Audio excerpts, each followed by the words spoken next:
Ini tentang hidup kita. Jangan-jangan sudah puluhan tahun hidup, tapi kita belum tahu apa yang kita kerjakan dalam hidup ini. Saya khawatir, jangan-jangan kita sibuk, pada akhirnya kita pulang. Gak ada yang gak pulang, Pak. Penyebab kita kembali itu bukan COVID-19 yang sekarang marak. Bukan persoalan sakit, karena yang sehat pun kalau sudah waktunya tiba pulang, dia pulang. Syarat meninggal itu bukan sakit. Syarat meninggal itu bukan tua. Karena yang muda bahkan belum lahir pun itu bisa wafat. Ada orang berkata dia sudah bau tanah katanya. Dia nggak sadar kalau dia pun bau kuburan. Itu yang beberapa bagian mesti kita luruskan kembali. Jadi tugas kita, Ibu ini kelihatan Bu? Belum saya tulis ya. Ya pasti.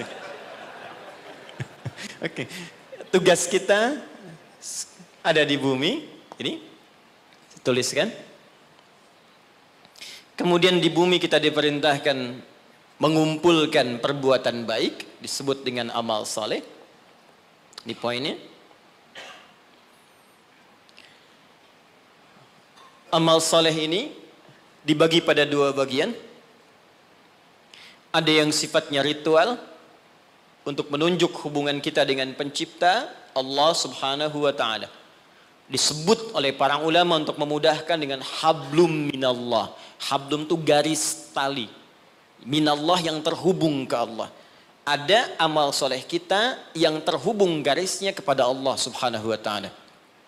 Ini kata Allah diwajibkan kepada kita untuk mengerjakan perbuatan yang pertama ini pun feedbacknya kembali ke kita.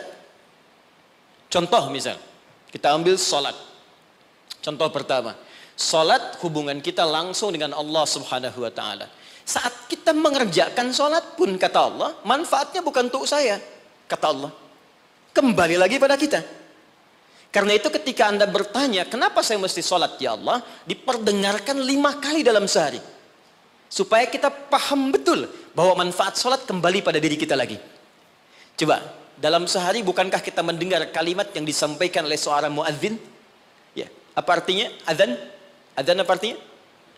Sebetulnya bukan panggilan asal kata adzan itu. Asalnya telinga. Adzan itu asalnya telinga. Jamaknya udhun. Jamak dari udhun itu adzan. Kenapa adzan disebut dengan adzan? Karena ini satu-satunya lafaz di muka bumi yang pasti akan selalu terdengar oleh orang yang masih punya pendengaran di telinganya. Dan ini satu lafaz satu-satunya di bumi yang tidak pernah berhenti 24 jam. Silahkan Anda cek kalau tidak percaya. Ya, karena itu waktunya setiap tempat pasti selalu berbeda. Jakarta selesai, Bekasi adzan. Bekasi selesai, Cikarang adzan. Cikarang selesai, Karawang adzan. Sampai semua berputar. Ya, dulu saya tinggal di Tripoli, Mesir selesai adzan, Libya adzan. Selesai Libya, Tunisia adzan. Tunisia selesai, Aljazair adzan.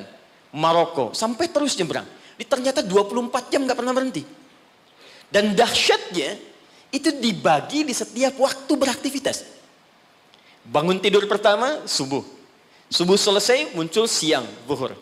Selesai, masuk sore, asar. Selesai, pembuka ke malam, maghrib. Muncul malamnya, isya. Sampai tidur kita isya ke subuh lagi, 5 waktu dibagi, diperdengarkan kalimat itu. Ketika muncul kalimat hayya 'alas shalah, Allahu akbar, hablum minallah. Apa bentuk ibadahnya? Hayya 'alas shalah, tunaikan salat. Anda bertanya kenapa mesti salat? Kata Allah lewat suara muadzin, hayya 'alal falah. Supaya engkau sukses. Supaya engkau bahagia. Jadi falah itu bukan sekedar bahagia. Saya pernah terangkan di sini, kalau Anda buka kamus bahasa Arab Inggris, maka falah itu diterjemahkan dengan success and happiness. Jadi di sholat itu Pak, Bu, saya tekankan setiap saya kesini, saya selalu ulang-ulang kalimat ini.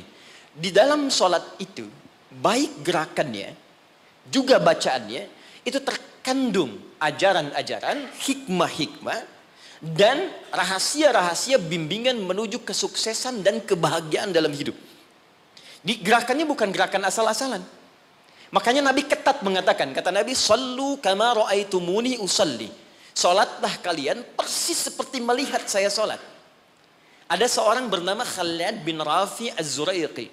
Kisah ini ada di hadis Muslim, nomor hadis 319. Ya, riwayat sahabat Abu Hurairah radhiyallahu taala anhu. Ini ada seorang bernama Khalid bin Rafi Az-Zuraiqi di zaman Nabi. Datang ke masjid, sholat di samping Nabi. Wan nabiyyu fi nahiyatin ukhra minal masjid. Jadi Nabi sedang duduk di sisi lain, dia salat kurang lebih di sinilah. Begitu selesai salat, sallama yaminan wa samala, dia salam ke kanan dan ke kiri, thumma atan nabiyya sallallahu alaihi wasallam. Lalu dia mendatangi Nabi sallallahu alaihi wasallam, fa sallama ilaihi. Dia mengatakan, "Assalamu alayk ya Rasulullah." Apa jawab Nabi? Perhatikan kalimatnya. "Wa alaikassalam wa rahmatullah, irji' salli fa innaka lam tusalli." Kata Nabi, "Wa alaikassalam wa rahmatullah, kamu salat lagi karena engkau belum salat." Padahal orang ini sudah salat dari takbir sampai selesai salam. Lalu dia mengulang salatnya sampai 3 kali. Jadi sekali selesai datang Nabi minta salat lagi. 2 kali selesai datang kata Nabi ulangi lagi. Sampai yang ketiga dia katakan, "Ya Rasulullah ma uhsinu ghairah." Ya Rasulullah, saya nggak bisa lebih bagus dari apa yang saya kerjakan tadi. Sampai sini kemampuan saya. Alimni, tolong ajarkan saya bagaimana sholat yang benar. Jadi kalau sekedar sholat saja dibuka dengan takbir, ditutup dengan salam dan dianggap benar, mustahil Nabi akan seketat seperti menyampaikan tadi. Kata para ulama, kalau ada ibadah diminta ketat menunaikannya, pasti ada hikmah besar yang ada di belakang atau di balik ibadah yang dikerjakan itu. Lalu diajarkan oleh Nabi bahkan dari mulai wudu, teman-teman. Kata Nabi, asbighul wudu. Kata para ulama, ini menunjukkan orang ini bukan cuma dari berdirinya yang keliru, dari wudunya pun ada yang salah. Jadi kalau orang dari wudunya sudah keliru, cepat-cepat, asal basuh, asal usap, ini pasti akan berdampak pada keliru sholatnya. Tapi pertanyaannya, ada apa di balik sholat itu?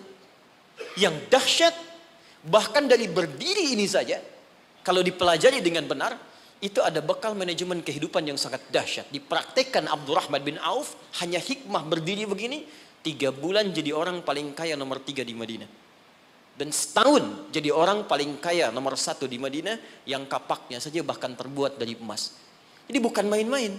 Rukuknya ada hikmahnya, sujud ada maknanya, terlebih bacaannya. Karena itu ketika Allah menyebutkan perintah solat dalam Al-Quran, ada sindiran yang halus tapi tajam. Kata Allah, akan ada orang solat nanti bahkan tidak mengerti apa yang ia ucapkan dan ia lakukan dalam solatnya. Jadi bagaimana kita bisa khusyuk dalam solat kalau yang kita baca pun tak kita pahami? Nah, apa manfaat di balik itu? Ada kesuksesan di situ. Ada kebahagiaan, falah.